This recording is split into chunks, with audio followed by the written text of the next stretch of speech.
just a few moments, we are going to begin the service for Mr. Ted Kamish. If you have a cell phone or any noise-making device, please take a moment and turning it on silent. Officiating today's service will be Rabbi Yaakov Robinson.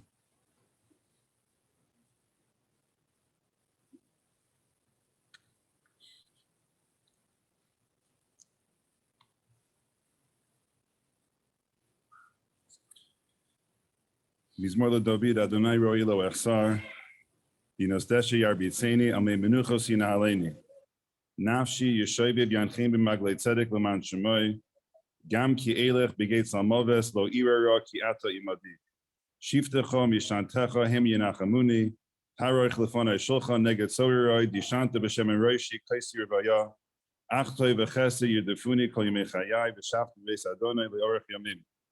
Psalm 23. A song of David. The Lord is my shepherd, I shall not lack. God causes me to lie down in lush pastures. God leads me beside tranquil waters.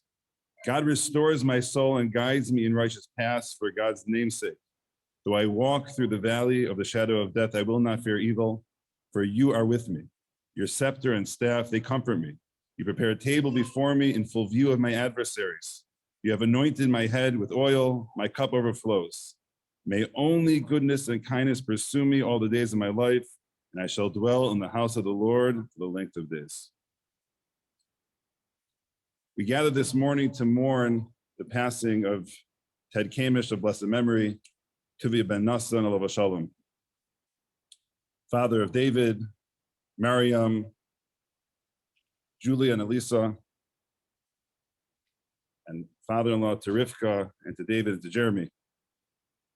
Being that today is Chol HaMoed, one of the intermediate days of the holiday of Sukkot, we are unable to give lengthy eulogies.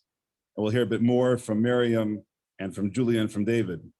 Just a few brief words from myself. I had the opportunity to meet Ted many times, usually at family gatherings in the Kamish home, on holidays when he used to come visit. And he was certainly a very strong individual, very bold individual, someone who instilled these values of strength of character in his family. He gave him a sense that whatever challenges may come up in life, they're able to handle that adversity and handle those challenges. Unfortunately, the families had to use those skills and use those tools in life, but because of this blessing of understanding how to handle difficulties, how to be strong and strong-willed, they gave them the strength of character to be able to move through life successfully, raising beautiful families that feel a strong connection to God and feel a strong connection to each other. Ted attended Hebrew school when he was younger, and as David told me, he would frequently, with brilliance, reference back to some of those lessons from his youth, seemingly almost like cement, remembering everything that was in his mind, and also appreciating the connection with Judaism that his grandchildren had and that David and the extended family has as well. I believe he's an artist, right, David? Beautiful art. Seen it in the home, something that, so to speak, flowed from his heart, which is a very beautiful thing to see. So these are just a few nuggets, and at a different opportunity, we'll share more expansive thoughts about the life of Ted Kamish. But this is the holiday of Sukkot, the holiday of Sukkot, which represents being in the shadow of God, being in the embrace of God. And certainly right now in heaven, Ted is in the embrace of God, and may that embrace shelter and care for his entire family for many years to come. So now I'm going to ask Miriam to share a few words via video conferencing.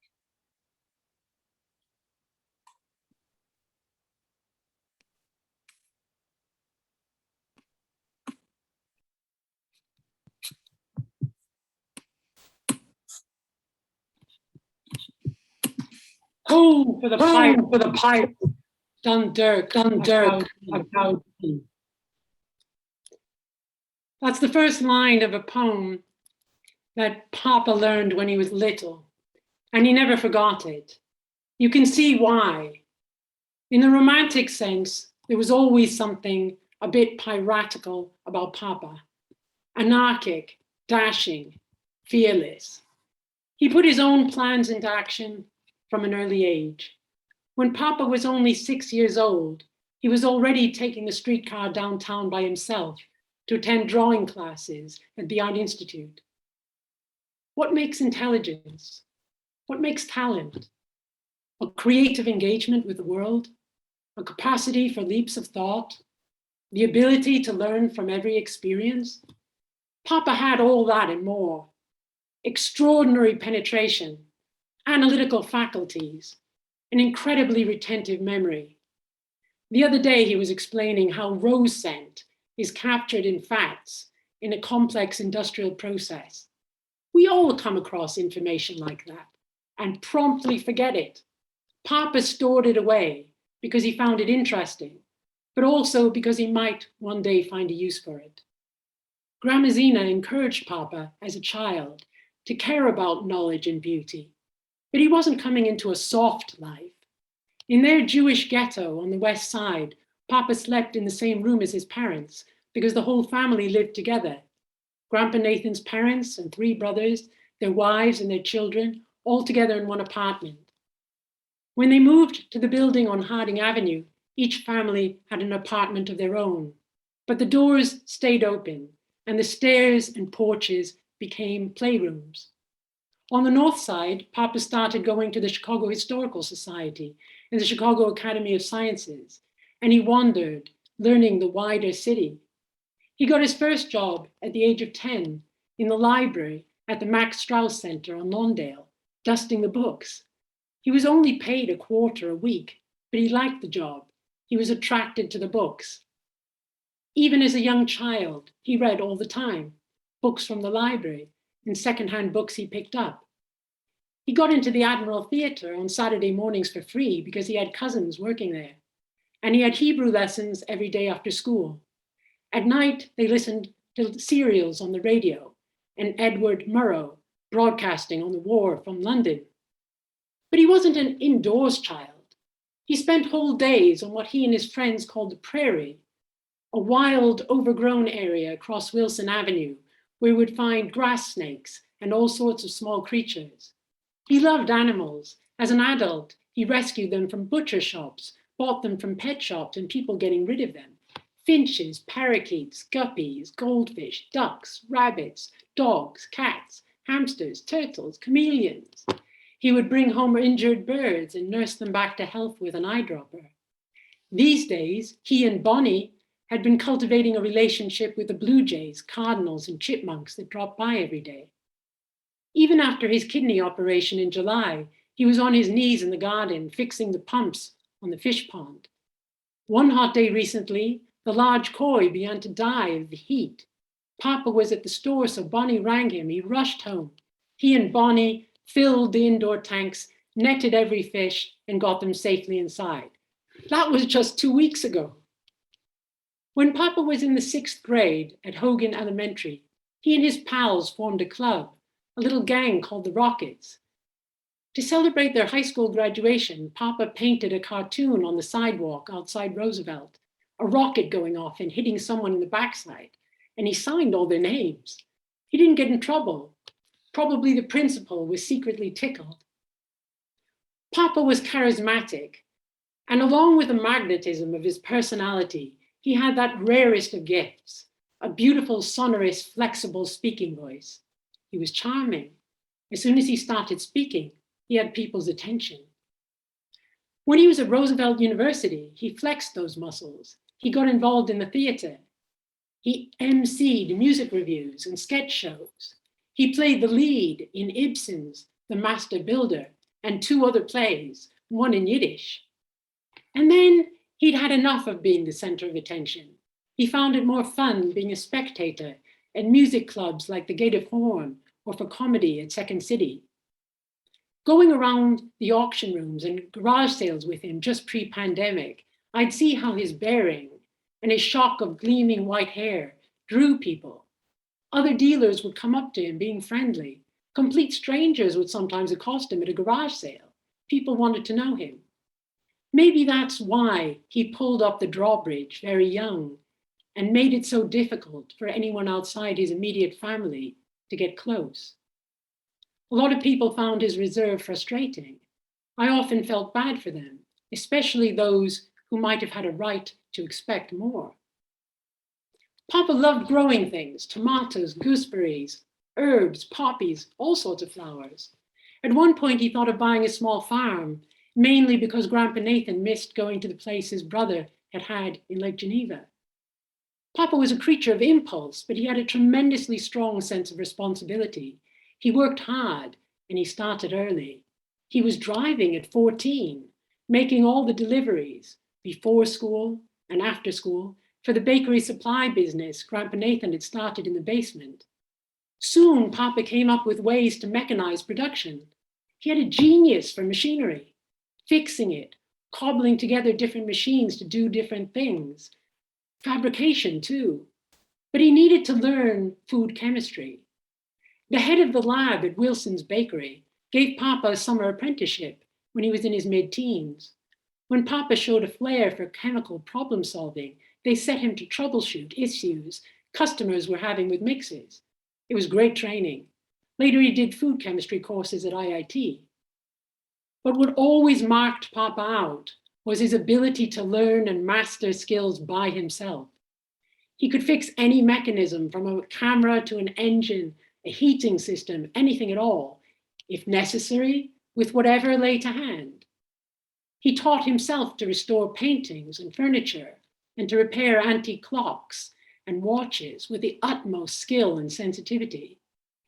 In a flea market, Papa would see a machine or object, no matter how obscure, and instantly tell you what it was for and how it worked.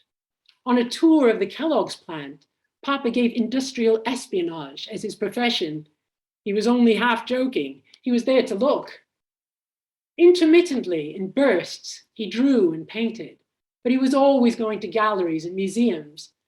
Like other people eat a treat, he said, though he liked treats too. And he was always training his eye. Papa would stand in front of a picture, and if you were lucky, he might tell you something. He was noting how the visual and emotional effects had been achieved, examining the surfaces for how the painting had been cleaned and restored. If you asked him to teach you, he'd say, just look. He thought anyone could do it because that's how he'd learned. In his late teens, he started saving up money from his pay to buy art at auction. Some very nice things were going cheap, especially once the war ended and the troops started bringing things back from Europe. He and my mother got kicked out of their first apartment because late one night, Papa was noisily hammering a piece of furniture together. The landlord came upstairs angry and discovered that Papa had defaced the living room wall by painting a large mural. He and my mother had a lot of fun being bohemians. They even bought a little boat and had adventures sailing it on Lake Michigan. Papa's favorite artist was Velázquez. He was very fond of the expressionist Jacques Levine, but he didn't just care about representational art. One day recently, he was talking about Jackson Pollock's handling of line and how he could see in it the influence of medieval Persian art. He was always seeking out experimental and conceptual pieces. He wouldn't buy the stuff, he could make it himself if he wanted to, but he was interested in it. Papa always knew about artists, writers, and films, old and new, that I'd never heard of. Not long ago, he introduced me to the modernist photographer, Margaret Bourne. Last winter, thank goodness, he kept at me until I watched The Queen's Gambit. A couple of months ago, he went to Milwaukee and saw a newly discovered painting by Mary Cassatt. Believe me, when any of us were able to return the favor and introduce Papa to an artist or a picture or a writer, we were damn proud of ourselves. But Papa wasn't earnest all the time. He was full of fun. If you pointed a camera at him, he'd strike a crazy pose. He was always breaking into song, dancing a few steps, whistling, playing pranks. Famously, one time when Grandpa Nathan was ill, Papa carried in 6 baby ducklings in a basket and set them loose, cheeping on the hospital bed. Grandpa Nathan was delighted. Fortunately, no nurse came in. Papa's puns were always going off like sparklers. One day, Julia told us she had 3 Sargons, a Nimrod, and an Ishtar in her class. Quick as lightning, Papa snapped back. When you spank Sargon, does he bawl? You could ask him anything and get a sharp, witty reply. Papa, why do they embed rat poison in paraffin blocks? They don't want you sprinkling it on your cornflakes. Papa, should I glue leather with rabbit glue? No, rabbit glue is only for gluing two rabbits together. After all, wood glue is for gluing wood. The second day after his open heart surgery last winter, he answered his phone with, Tower of London. I was startled, but Papa said, well, I'm locked up in here after all, and they're constantly coming up with new ways to torture me. Papa's invention was always spilling over in new directions, casting a resin floor of floating stones, building a fountain, setting up that Aladdin's cave of high-end art and science in the unlikeliest of locations that he named the St. James House Company. He was even elected president of the National Association of Watch and Clock Collectors. At work, Papa, Ronnie, and Grandpa Nathan experimented with formulas in the little kitchen they called the lab. And so from a jam and donut mix making operation, they branched out. Papa invented blitz dough and then his artificial blueberries. In the early days of that venture, Papa was often at the shop until 2 a.m. The whole family would be there, sleeping on chairs till it was time to go home. With Ronnie, Papa designed and put together an ever-evolving production line. There were some rare adventures, sourcing machines from plants all over the city, winching tons of machinery down empty lift shafts, and fabricating structures to join them together. Bits of the line were always breaking down. With a truck on the way to pick up 40,000 pounds, they had to fix them quick. It was hard, stressful work, but most of the time, Papa stayed good-humored, calm, getting the job done. Papa, Ronnie, and Grandpa Nathan built a bakery supply business from nothing into a supplier to Chelsea Mills, Kellogg's, and Quaker Oats, and a very fine lifestyle for all concerned. Papa always made money. A few years ago, he bought some cases of wine for $600 and sold them at auction for $34,000. That was an extreme example. But even in the last few months, he sold books he'd retrieved from a dumpster for a handsome price on eBay. Papa's talents could take disconcerting forms. He could constantly, instantly give a breakdown of the ingredients of a scent or a taste. He had an Arctic Terns command of navigation. I doubt he was ever lost in his life. In political economy, he favored Veblen. In philosophy, Spinoza. He had a deep knowledge of history, art, and economics, chemistry, physics, and mechanics. He loved music, folk music in a pub, a classical concert, singing around the piano in the front room. His powers of concentration and self-discipline were formidable. His energy seemed inexhaustible.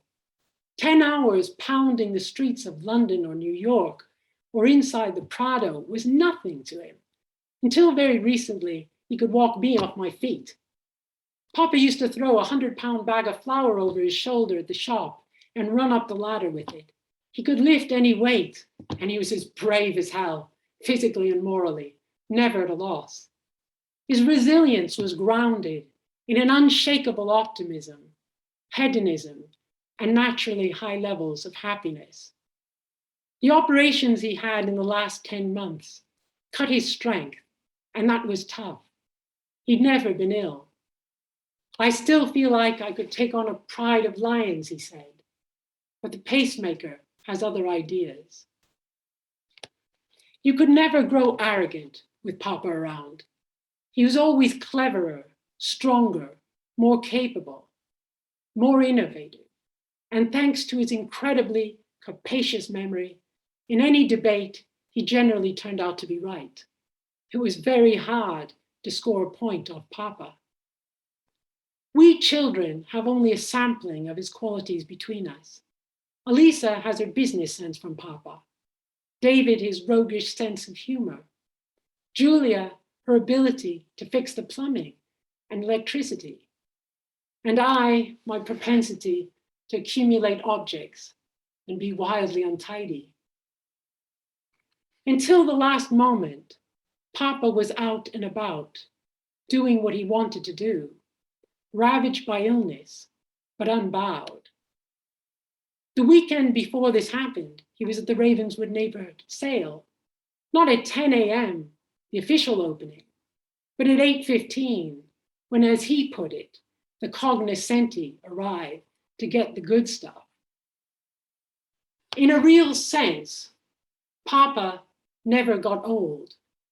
He was always planning the next thing, always looking forward, scouting for parts for his next restoration, redesigning a space, learning new techniques, selling something online, researching, experimenting, hunting for new experiences, hungry for life.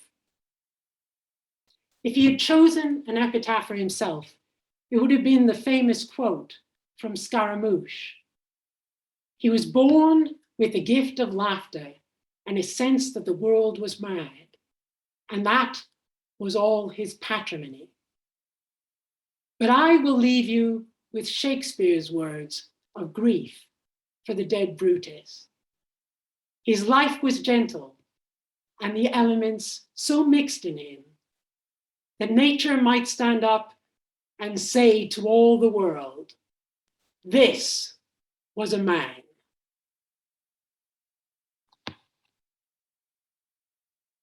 Thank you.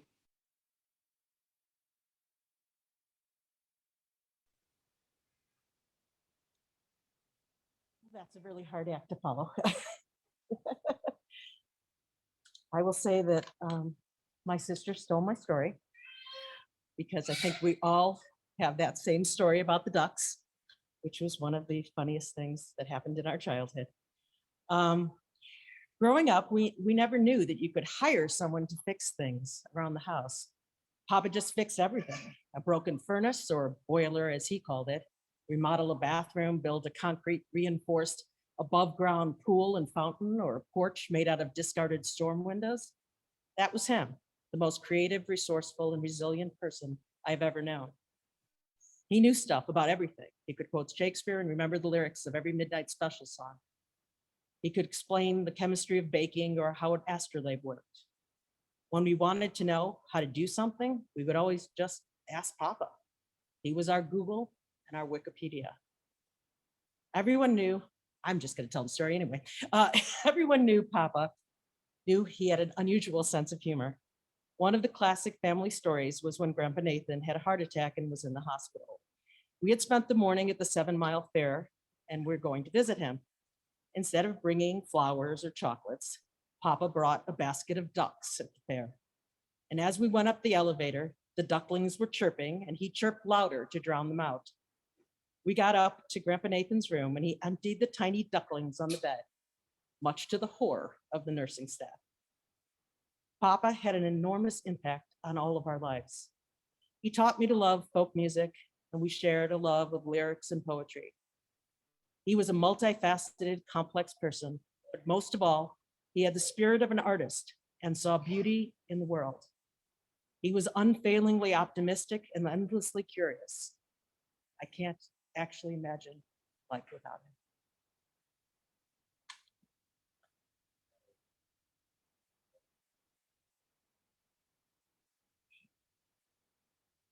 David Bart, Julia's husband, is going to say a few words. On behalf of all the in-laws, the children, the grandchildren, and of course, Bonnie, and Pam, and Marlene, I just want to say thank you. Thank you to Ted for the world you created, a world that enriched our lives with art, with science, culture. For me, I'll miss the person who always came to the door and said, would you like a drink? Let's have a brandy and let's just talk about anything. As you'll hear, it's a life filled with any topic that you came to the table with. He had a knowledge and an interest and a creativity in how to address it. How do you go from flea markets and garage sales to the pinnacle of rare scientific instruments and clocks, restoration of art? And he was so lucky to have an active life to the end. He He had his full faculties right up until the last moments and shared every moment of his life with the rest of us. So on behalf of all of us, I just want to say thank you, Ted.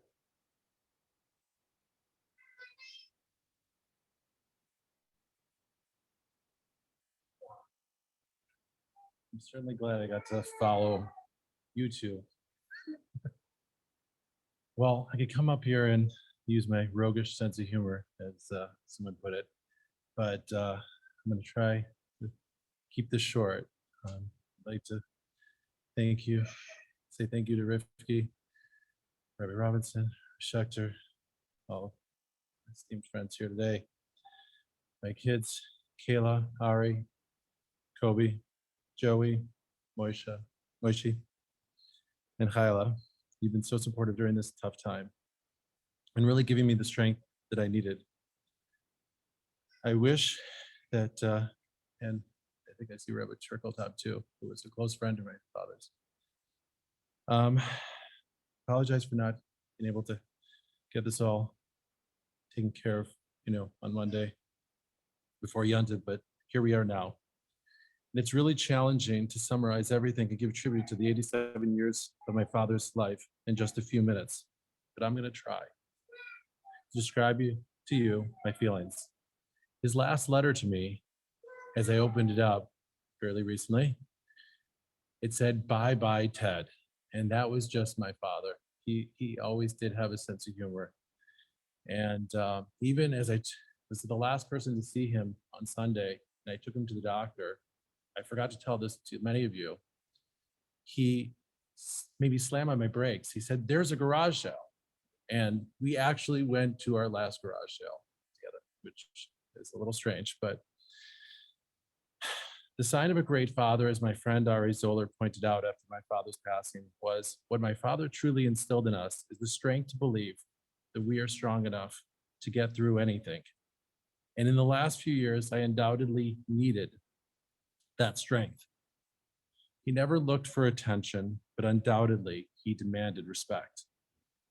He showed us the importance of hard work and never showing us a single weakness.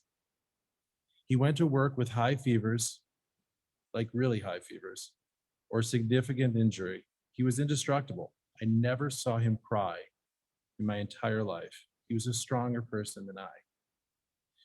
He deferred to my mother as far as the day-to-day decisions for us kids, and I saw our relationships grow closer as I became an adult. Julia and I talked about that a lot with Elisa. As he reflected on my childhood, maybe wishing he had more involvement, we were both desperately trying to make up for lost time. As an adult, we talked every day, talking about politics, my kids, the news. He always answered the phone. He was always there for me to listen to me or give me the support I needed. As his son, there was no one that could persuade him to be anything but loyal to me. One situation in particular, I told him that many of you, maybe even here today, were giving me a hard time. He said, "Follow your heart. Never have regret." He instilled in me the ability to have the confidence to make difficult decisions despite opposition. Along with my mother's strong moral compass, I think they gave us great gifts. He would say he had the ability to adapt, and he truly did. He continued to want to become a better father. He loved us, but couldn't find ways to describe his feelings. In the past year, he came for Friday night dinner quite often, more often than ever. He enjoyed Shabbos and Rifki's phenomenal cooking. He began to see the value of my way of life. He saw his grandchildren from Jews, and I saw that he finally got it, and it meant so much. He had a great sense of humor, perhaps the roguish sense of humor that we heard about, that I have. But some may have said it was politically incorrect.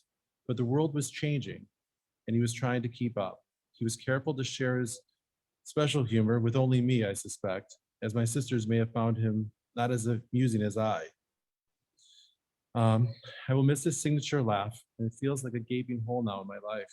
But I will never forget his loyalty, his strength, his dedication, his consistency with everything he touched, both for good and bad. I think he'd want me to have the strength to help us all through the years ahead without him. He wanted me to be a unifier. With the strength to guide the family through the years ahead, I know this will be a tall order to fulfill with the diversity clearly we have in our family, but with the strength he instilled in me, I will never quit trying. Thank you for coming.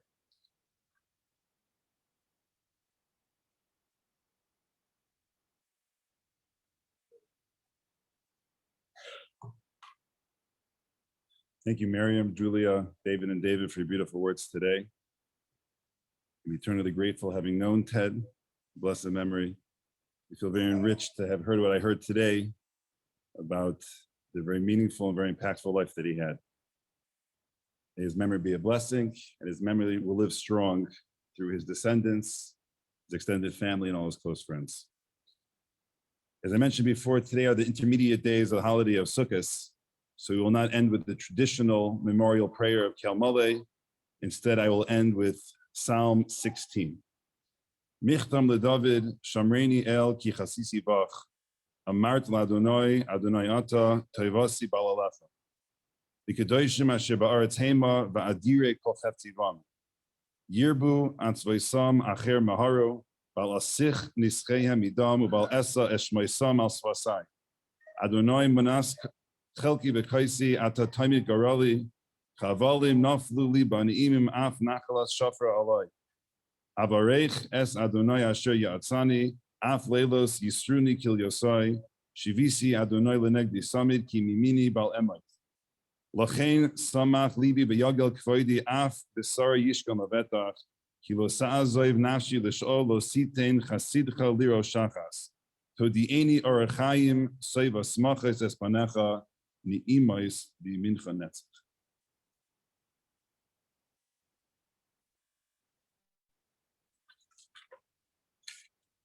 Friends, this does conclude our service here at the chapel.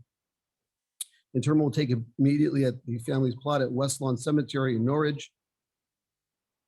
Following the holiday, the family will be sitting Shiva at the Kamish residence, 3000 West Jarvis Avenue. That information is available on the folder. If you did not receive one on the way in, we have them available in the lobby. And for those of you watching, that information is also available online. Please also note the family has asked that memorial contributions in Mr. Kamish's memory to be given to the Chicago Chesed Fund. For those of you going to the cemetery in procession, please make sure you obtain an orange funeral safety sticker. The sticker should be placed in the front passenger side of the windshield. We would also ask that you have your bright headlights and flashing hazard lights on at all times. For an additional measure of safety, our staff will be placing magnetic flags on tops of the vehicles throughout the procession. As we drive in procession today, please drive as closely as safety permits to the vehicle in front of you at all times, as we want to avoid any large spaces or gaps in the procession, particularly when going through intersections. Please rise as we escort casket, the rabbi, and the family from the chapel.